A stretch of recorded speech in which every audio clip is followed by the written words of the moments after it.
Good morning, my lovelies. How are you doing today, my friends? So, what are we going to get up to today? Well, there's a lot, right? Oops, light the candle. So, when we are doing our work, what we have to consider is setting the space, right? So this is something I do every morning while I'm making these blends. I light the incense, I light the lamp, draw the spirits, and give them a body by which to manifest so that they join me in the work. That's something I haven't talked about before. And so by doing that, it allows the energy to be dispersed. It allows the energy to be made dense, right? It's like I've got my coffee, everything is set and ready, right? And so when we get these things set and ready, when we get these things engaged, so to speak, we're drawing energy from the earth, we're drawing energy from our environment, from the air, from the water, whatever it is, we're doing these things. And it helps condition the area, condition the atmosphere for when you're getting ready to grind your herbs and such, right? So again, today, we're going to be using a bit of storax. I really like this stuff because it's, like I said, it's forward action, right? If today's your first day joining me, my name is Brian Lover, and I like to teach on herbal witchcraft, right? The application of magic. So we are doing althea root. So althea is also known as marshmallow, and this stuff is really fantastic. I'm going to be using this as a first ingredient here. So we're going to be using this as our base. So it's going to cause manifestation or help facilitate the manifestation. Olive leaf is going to be the connection to the divine, right? So we used it the other day, and its application has been used for thousands of years. In fact, I was reading Moses gave military leave or leniency, like exemption, to the people that were working in the olive fields because it was such an important produce for them back in the day. And then we're going to add in the storax. And then we're going to add white oak bark. Now this stuff is a lot of fun. And in Paul Barrel's Mastering Herbalism book, he goes on, the oak was a most sacred tree to both the Romans and the Druids. It's considered a sacred symbol to Jupiter and Zeus. And the acorn may be worn as a symbol of fealty to those gods. Or also to Odin. The bark may be dried, ground, and used as incense to honor these deities. To keep yourself surrounded by good luck, take 2 pieces and make the small branch of a small branch equal in length and tie them crossed with red yarn to represent keeping oneself in perfect balance. So, right, the cross of St. Bridget. Never gather oak from a host tree for the mistletoe. These trees are best served by doing ritual beneath the branches, but the trees themselves should be left undisturbed. The mistletoe, however, may be gathered as it is highly prized. So mistletoe is an all-purpose magical herb for lots of things, but today we're going to be focusing on the oak. Now, you get a couple of different types of oak. White oak, in this case, is for potency, power, and protection. So we have created manifestation for the divine, true action with potency, right? So whatever we set this blend for, it's going to be manifestation. It's going to be for magic. It's going to be for a very specific effect, right? So as we add this one to other herbs, we're going to get the effect we desire, but we're also going to have to work a little bit harder considering doing the herbs and such by hand is possible. It just is going to take a while. And so getting these things done, getting these ingredients together and harmonizing them, we have to think about what true action do we want to cause with our work? What application of this is it going to be, right? So yesterday I was talking about developing a full-on community for the Spell a Day Challenge. And so I did.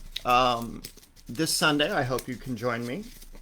Those that want to join and have the Zoom room where they can interact, I'll add their names to the spells and things like that, can go to spelladaychallenge.com and we can go from there, my friends. But this is for the purpose of creating community. This is for creating place for people to be able to engage with magic that's actually being practiced today.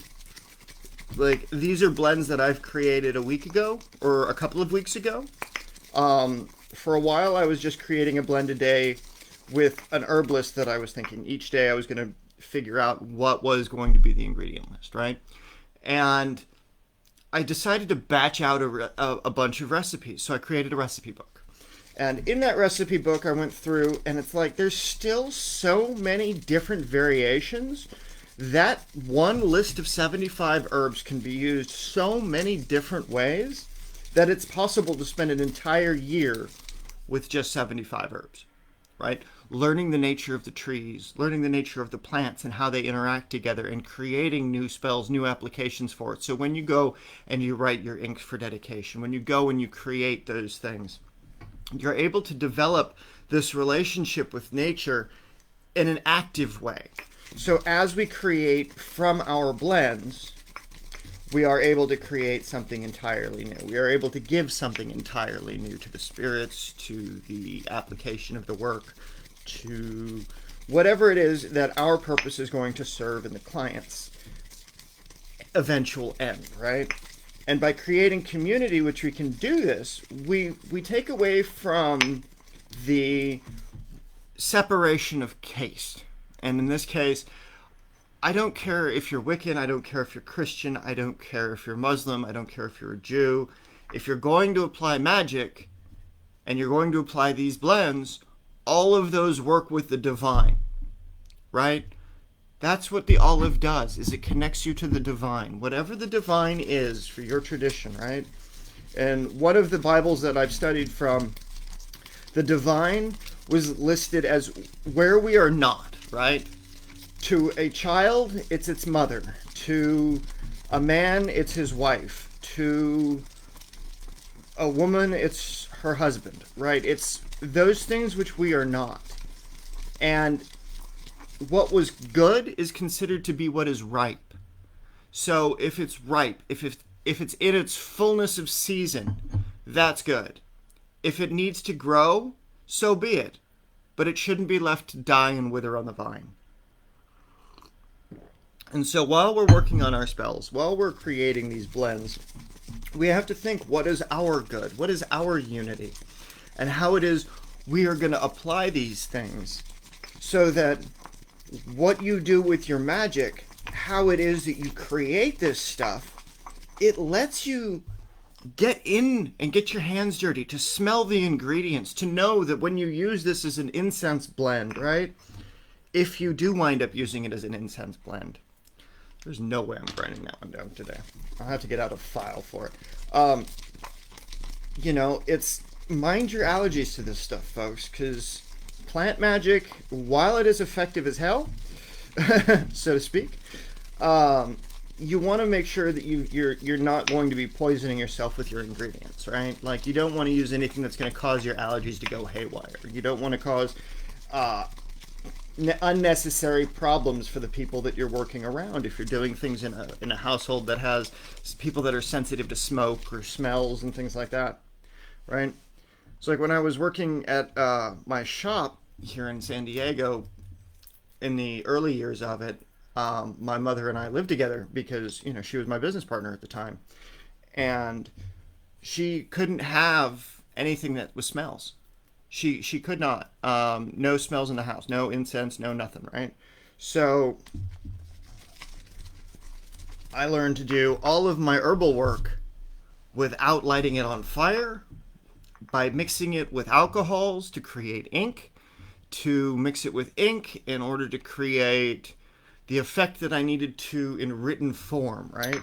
So this blend right here could be distilled. It could be made into a liquor. It could be fermented. It could be then turned into a wood alcohol, which is not safe to consume. But from that, you can use this as a base to distill other spirits, other applications for it. So when you need to create something that is a compound of other things, you can use this left to rot, and then from that run it through your distillation retort and you've got yourself a grain alcohol to which you can apply to other ingredients and things like that, which will allow you that application of creating your own alcohol. Right? And again, stuff like that is dangerous as hell when you're not doing it in a safe way, right? So there's if I pull out the steam extractor, I'll have to get a respirator before I do that, because you can screw up your lungs really bad, right? Because it needs good ventilation, it needs good atmosphere, it needs water circulating through. It's, that sort of thing is dangerous. And if you're not prepared to be safe about what it is you're working with, then you're not prepared to do the work. And that's the thing, is like, you don't just order this stuff and go to town and not think about the ramifications of your application of it. You need to think through. And thinking it through means, what are you going to do? Why are you going to work with it? What are you going to apply it to, right? And so as we get into this a little bit deeper, and as I get these things out here, there we go. So, it's you again, like I said, I love doing this kind of thing. I absolutely love it. And I hope that you guys are enjoying it, because it's a lot of fun for me. Like, this is one of the things I want to get to doing in a public setting, where there is a lab that people can come to. They can make their own spells for the day, or they can rent out their time in the laboratory, and they can come and get all the witchcraft materials and supplies and stuff from the shop, and they'll be able to have either, myself or someone else in the neighborhood, or, from that community in whatever city this winds up spreading to. But it creates a social center around magic, around spirituality, around harvesting plants, around wild crafting the plants, or creating community gardens specifically around the cultivation of magical plants. I'm not even going to go into the medicinal plants and qualities, because that's not what I'm talking about. I'm talking about the application of the spirit of the plant. I'm talking about the harmony with nature that we are currently lacking, especially for those of us who live in cities. It's hard to get the same kind of effect as it is for people in different cities. In San Diego, right, there's not a lot of wild spaces that you can pull these herbs and these ingredients out of, where they're even growing down here. So you have to buy them. But when you buy them, you lose that connection to the plant, right? You lose that connection to that aspect of the spirit. So you have to do a little bit of extra work to it, right? So you have to cultivate your relationship with that ingredient. You have to cultivate the bond between why you're going to be blessing those things. And for me, when I'm blending these things down, I'm using my body to hold the mortar and pestle. I'm using that connection. I'm using the thoughts and the potency and the energy that I'm thinking about while grinding these things, talking about the future, talking about how the divine will manifest, or how I see the divine to manifest, right? And as I'm talking about these things, that energy is flowing. The smoke is going, the light is going, there's the coffee with today. Again, I'm really digging on that cocoa and sugar in that, and it's just fantastic. But we have the opportunity to take on a variety of applications for everything that we do. And it's not just, like I said, it's not just about me creating these specific spells just to do it, right? Like, there is an entire discipline of understanding and cultivation. Like, you need to honor your ancestors, you need to create a relationship between you and the spirits that you're inviting into your work. And all of these things are different stages, different steps in the larger process. So like I said, that's why I said, I really hope that y'all folks can join me on Sunday, so that way we can do that workshop.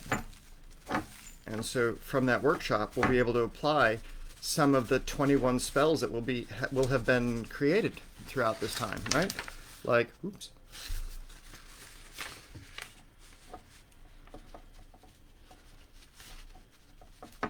Come on, you.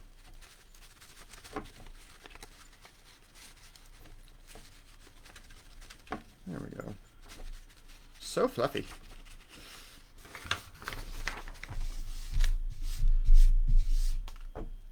You know, and a nice neutral base like this would make a fantastic base for any ritual incense, because you've got everything that you need as far as what would connect you to the divine, what would connect you to the other worlds, what would bridge the planes, what would help cause true manifestation and true action of that manifestation, so that it's not gross, so it's not corrupted, right? And that's the thing, is when you're I say it a lot, to keep action from corruption. What does corruption mean? Well, corruption is unintended effect. Corruption is those things which you're doing which make it go sideways and have otherwise unwanted influence, right? And so as we cultivate ourselves with the plants and the ingredients and the minerals that we'll use, you know, stuff like this becomes key formulations, because, you know, on top of this, we can add tincture, we can add essential oils, we can add other oils to cause manifestation. Like this could be rolled in a cotton wick and turned into a candle. It could be, you know, this could be a great base for a spell of potency, right? So, you know, have fun with it, my friends. Something simple like this, 4 ingredients, can add flavor to the work that you do, and it can augment any of the other spells that we have, you know. And so that's just stuff that I want you to think about today, and I hope that you, as you watch these things and you cultivate the relationship, I know I've gone on a little bit longer with this today than I normally do, but I look forward to seeing you in the comments, and I look forward to seeing you on Sunday for the application of it, my friends. Stay safe, and, you know, remember, don't be evil. Alrighty, I'll see you tomorrow.